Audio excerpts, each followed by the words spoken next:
ఇప్పుడు మీ జుట్టు రాలడం పూర్తిగా తగ్గిపోతుంది. Prismos B fall cure miracle herbal hair oil తో. నమస్తే, వెల్కమ్ టు సుమన్ టీవీ. నేను మీ శ్రీ అనుష. ప్రజెంట్ మనతో పాటు ఉన్నారు ప్రముఖ ఎండోక్రైనాలజిస్ట్ డాక్టర్ రవిశంకర్ గారు ఉన్నారు from Apollo hospitals Jubilee hills నుంచి. ఈ రోజు మనం తెలుసుకోబోయే టాపిక్ ఏంటంటే HbA1c. అసలు ఈ టెస్ట్ యొక్క ఇంపార్టెన్స్ ఏంటి, ఇది ఎన్నాళ్ళకు ఒకసారి చేయించుకోవాలి, డయాబెటిక్ వాళ్ళకి ఇది ఎంత అవసరమో తెలియజేయడానికే మనం ముందుకు వచ్చేసారు. నమస్తే సార్. నమస్తే అండి. Sir, what is HbA1c? అంటే ఇది డయాబెటిక్ వాళ్ళకి ఒక స్పెసిఫిక్ టెస్ట్, ఒక 3 నెలలకు ఒకసారిగా ఈ టెస్ట్ ఒకటి చేయించుకుంటే సరిపోతుంది అంటున్నారు. మీరు దాని గురించి ఎలాబొరేటెడ్గా మీరేం చెప్తారు? అని మీరే చెప్పేశారు, నన్ను కూడా చెప్పమన్నారు కాబట్టి కొంచెం చెప్తాను. HbA1c అంటే గ్లైకేటెడ్ హీమోగ్లోబిన్. గ్లైకేటెడ్ హీమోగ్లోబిన్ అంటే ఏంటి? మన బ్లడ్లో ఉండేటువంటి గ్లూకోజ్ ఏదైతే ఉందో అది హీమోగ్లోబిన్కి అటాచ్ అవుతూ ఉంటుంది. దాన్ని మనం అది ఎంత ఇంటెన్సిటీతో అది దానికి అతుక్కుని ఉంది అనేది మెజర్ చేసి మనం తెలుసుకునేటువంటి టెస్టే HbA1c. ఈ HbA1c ద్వారా మనకి ఏం తెలుస్తుందని కనుక చూసినట్లయితే last 2 to 3 months sugar average తెలుస్తుంది. అంటే ఒక వ్యక్తి కనుక బ్లడ్ షుగర్ లెవెల్స్ కనుక యావరేజ్గా కనుక ఎక్కువగా ఉన్నట్లయితే కనుక HbA1c కూడా ఎక్కువగా ఉంటుంది ఇన్ జనరల్. దీంట్లో కూడా పిట్ ఫాల్స్ ఉన్నాయి, తర్వాత మనం మాట్లాడుకుందాం. ఎవరిలో HbA1c అనేది రిలయబుల్ కాదు అనేటువంటి విషయాన్ని మనం తర్వాత డిస్కస్ చేసుకుందాం. ప్రస్తుతానికైతే చెప్పుకునేది ఏంటంటే వ్యాస్ట్ మెజారిటీ ఆఫ్ పీపుల్ 90% మందికి అయితే మాత్రం HbA1c అనేది మోస్ట్ రిలయబుల్ బ్లడ్ టెస్ట్ కింద చెప్పుకోవాల్సి ఉంటుంది. ఇది షుగర్ లెవెల్స్ని మనం ఎంత యావరేజ్ ఉంది లాస్ట్ 2 to 3 months అని తెలుసుకున్నాం. అలానే ఇంకొక విషయం ఏంటంటే HbA1c అనేది గ్లైకేటెడ్ హీమోగ్లోబిన్ అనేది అసలు చేయించుకోవాలి అనేటువంటి విషయం చాలామంది తెలియదు. ఇవాళ రోజున కూడా చాలామంది మా దగ్గరకు వచ్చి, సార్ నా ఫాస్టింగ్ పోస్ట్ ప్రాండియల్ లేకపోతే తినకముందు తిన తర్వాత లేకపోతే ఫాస్టింగ్ అండ్ పోస్ట్ లంచ్ ఏదో పేరు ఏదైతే తిన తర్వాత చెక్ చేసుకునేటువంటి రీడింగ్స్, అలానే ఫాస్టింగ్లో ఉన్నటువంటి రీడింగ్స్ ఇది తీసుకొచ్చేసి సార్ ట్రీట్ చేసేయండి అంటారు.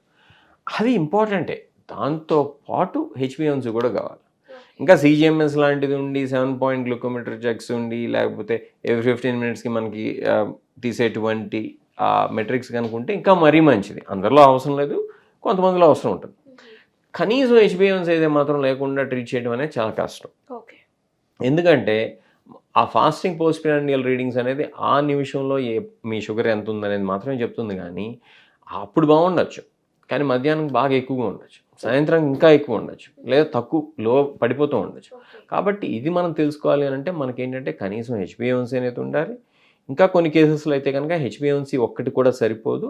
మనకి CGMS అంటే కంటిన్యూస్ గ్లూకోజ్ మానిటరింగ్ సిస్టమ్ ద్వారా వచ్చేటువంటి అంబులేటరీ గ్లూకోజ్ డేటా ఏదైతే ఉందో అది మనకి అత్యవసరం. అంటే ఇప్పుడు ఫాస్టింగ్ పోస్ట్ లంచ్ వీటికి సంబంధించిన టెస్ట్లు చేయించుకోకపోయినా సరే HbA1c ఒక్కటి ఉంటే సరిపోతుంది కదా? అది ఒక్కటి కూడా సరిపోదు. ఎందుకంటే HbA1c అనేది మనకి లాస్ట్ 3 months షుగర్ యావరేజ్. కొంతమంది ఏం చేస్తారు చూపిస్తుంది. చెప్తాను, ఎగ్జాంపుల్ చెప్తాను. కొంతమంది ఏం చేస్తారు, నిజంగానే షుగర్ కంట్రోల్ పాటించరు, డైట్ కంట్రోల్ ఉండదు, ఎక్సర్సైజ్ ఉండదు, మందులు సరిగ్గా వేసుకోకపోవచ్చు. డాక్టర్ దగ్గర రాబోయే ముందు మాత్రం ఒక వారం రోజులు అమ్మో డాక్టర్ దగ్గరికి వెళ్తున్నాం మళ్ళీ తప్పు రీడింగ్ చూపిస్తుందేమోనని చెప్పి టైట్గా కంట్రోల్ ఉండటం కోసం అని చెప్పి ఎక్సర్సైజ్ చేస్తారు, డైట్ కంట్రోల్ పాటిస్తారు. అట్లానే మూడోది ఏం చేస్తారు, మందులు సరిగ్గా వేసుకుంటారు. అప్పుడేమవుతుంది, last 2 months 3 months sugar average HbA1c ఏమో ఎక్కువగా వస్తుంది.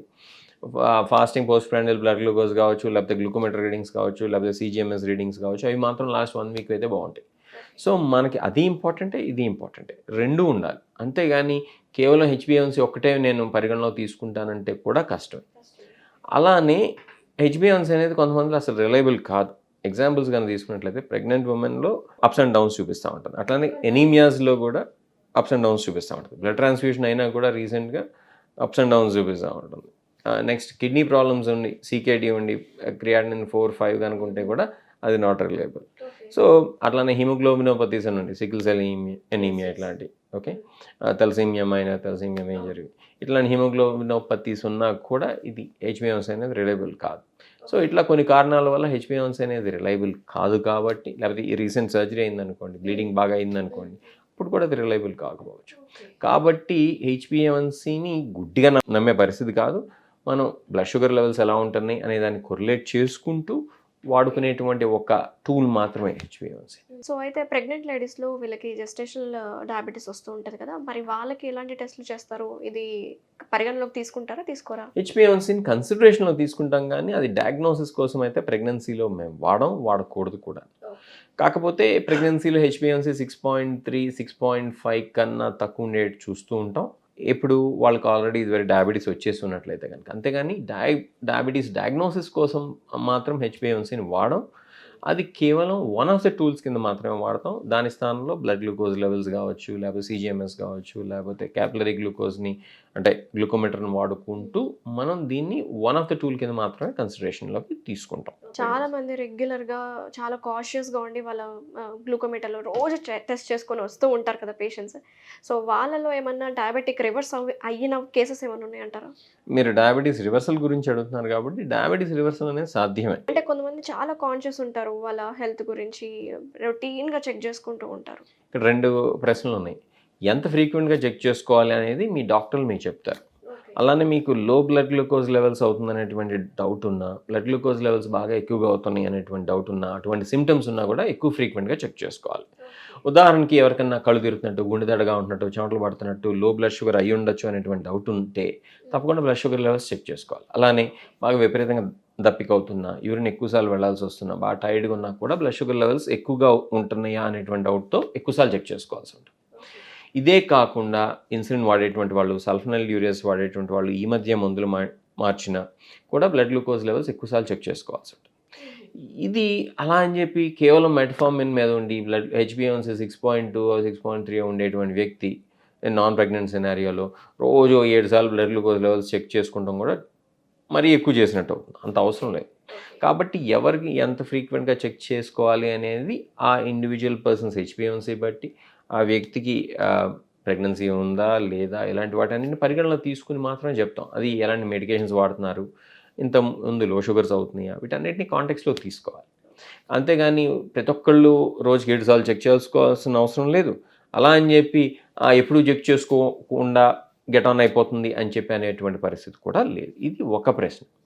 మీరు ఇది ఎంత ఫ్రీక్వెంట్గా చెక్ చేసుకోవాలి ఏంటని, వీళ్ళకి రివర్స్ అవుతుందా లేదా, రివర్స్ అవుతుందా లేదా అనేది.